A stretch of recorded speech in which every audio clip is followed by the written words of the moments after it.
কর্কট রাশির 2026 প্রাথমিক শিক্ষার ক্ষেত্রে কীরকম যাবে, যারা 1 থেকে 10-এ পড়াশোনা করছে তাদের কথা বলি। কর্কট রাশির ক্ষেত্রে এই বছর 31 অক্টোবর অবধি বৃহস্পতি কিন্তু কর্কট রাশিতে রয়েছে।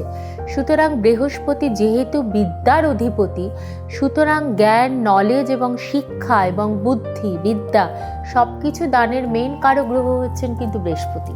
এবং বৃহস্পতি যখন কোনো একটা রাশিকে রিপ্রেজেন্ট করে তখন তার অনেকটাই কিন্তু সেই রাশির যে নেগেটিভিটি অনেকটাই কেটে যায়। এবং আমরা জ্যোতিষীরা আমরা সকলেই জানি যে কর্কট রাশিতে বৃহস্পতি কিন্তু প্রচণ্ড স্ট্রং এবং এক্সাল্টেড।